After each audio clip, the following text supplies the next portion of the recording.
Hi everybody, Adam Weissmuller.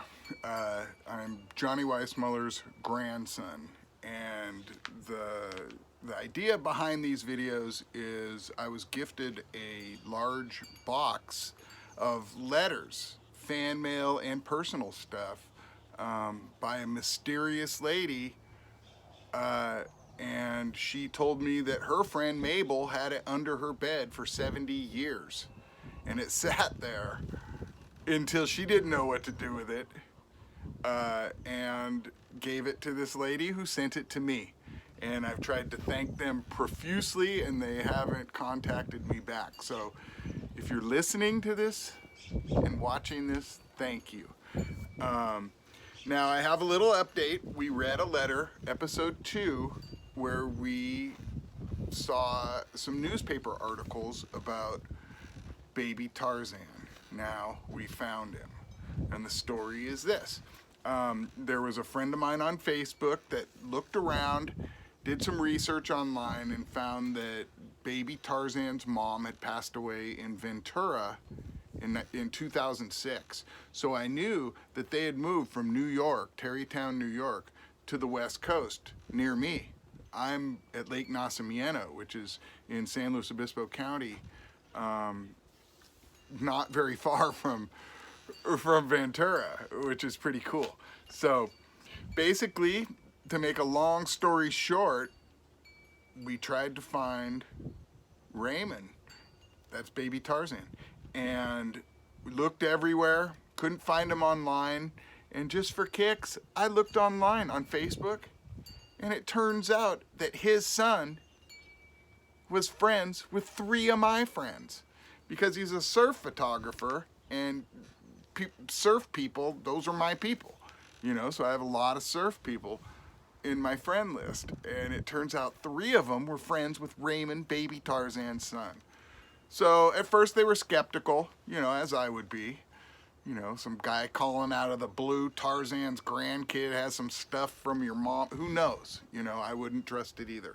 But we ended up winning them over, and we met them down in Buellton at Anderson Pea Soup and had a nice lunch, and I gave him his mother's letter and the newspaper clippings, which he had no idea even existed. He had never seen the clippings. He had never seen the letter.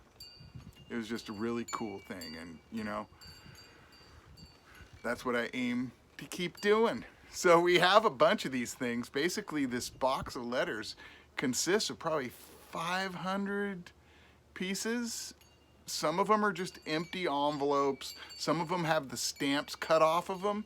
So I think that maybe Mabel's kids or grandkids got into them and cut for their stamp collection or something. I don't know. But I'll tell you what, probably half of them are unopened and have contents that have not seen the light of day since the people wrote them back from 1942 to 1947. That's where all these letters are, in that time period. Now, in my grandfather's life, it was a pretty emotional time. He divorced my grandmother in 1947. He found that she was cheating. He hired a private investigator that followed her around, and so he was not a happy camper in 1947. So that's probably has something to do with why these were abandoned in the box, and there's so many of them. All I can say is thank God for Mabel holding on to these things, because just reading these and having them in my hand and seeing the contents of these has brought me closer to my grandfather than I ever have been, ever. And even when I was a kid sitting on his lap as a little baby, I feel closer to him now. Matter of fact, he's probably right around here with us right now. But anyway, I got another letter. It's time to read. Maybe we can find this guy. Now this one is from England, so it might be a little harder. So let's take a look.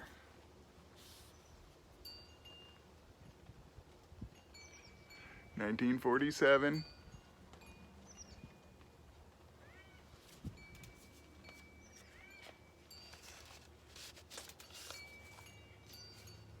Okay, it's a pretty thick one. I went through them and I kind of put the thick ones aside because, as we've learned, it seems like the ones that are thick are a little more interesting than just, you know, a teenage girl asking my grandfather for a photo. This one is pretty cool. So it's got this in there.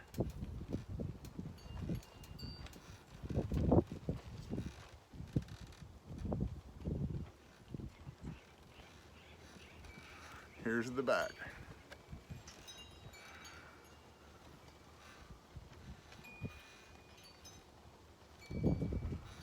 All right. Now let's read. It's a little windy here. Might not be the right time to be reading these things outside in the hurricane gale force winds. Yeah, let's give it a whirl anyway. It's only one. All right. Dear Johnny, I've always wanted to write to you, but I've never been able to get your address. I am a swimmer myself, and in with the letter, I've put a photo of myself when I won some trophies at the Wakefield Annual Gala. The cup on the photo is missing. These are the things I won and which are in the photo. The Sandow Trophy, 100-yard crawl. The Sandow Cup, which is a 50-yard crawl. That's the one that's not in the photo. The Jubilee Shield, the 100-yard crawl. And those I had to race men for, not handicapped. Then the two cups on the photo are the Wakefield Schoolboy Swimming Cup and the Wakefield Schoolboy with the most swimming wins cup. The photo I am sending you is a print of one which was in the Wakefield Express. I won many other trophies which are not in the photo.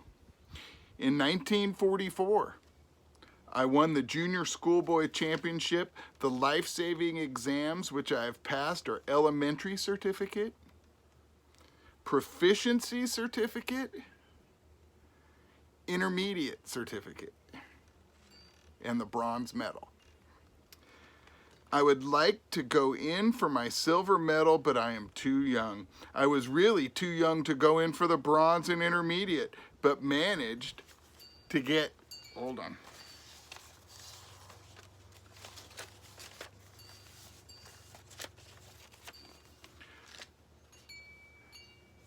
But managed to get in. I'm 13 and go to Snappethorpe School in Wakefield. I don't know what that word is. Snappethorpe, something Thorpe School in Wakefield. By the new Education Act, which has come out, I have to stay at school until I am 15. I've always admired you in the films, and I've been to see every Tarzan film which has been to Wakefield. So far, I have been to see Tarzan Triumphs, pretty good. Tarzan and the Amazons, like that one. Tarzan's Desert Mystery, one of my favorites. Tarzan and the Leopard Women. Will you please send me a photo of yourself, Johnny Sheffield, Jane, and Cheetah? May I have all three's photographs written by your own hand, in ink as well. I hope there are to be some more Tarzan films. Yours, John Wright. Now he added something else.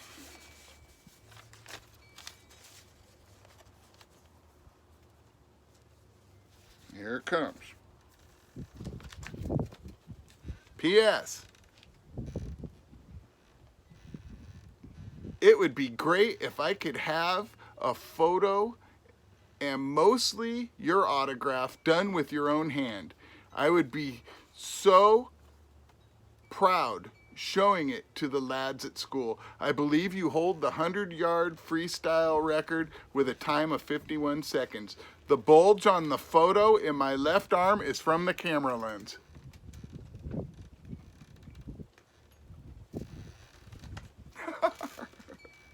So his name is John Wright. W-R-I-G-H-T.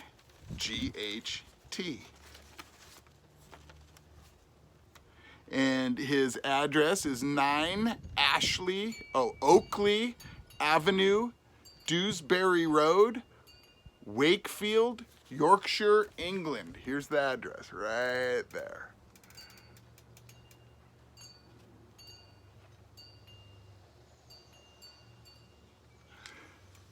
It sounds like this guy might have a swimming career. So we might be able to find him from that. Wouldn't it be just incredible if the guy turned out to be like an Olympic swimmer or something? He's 13, writing stuff to my grandfather. I don't know. Pretty crazy. But here's the envelope. Nothing on the back. Postmark 1947. John Wright, Wakefield, England. Let's see if we can find him. Thanks for watching.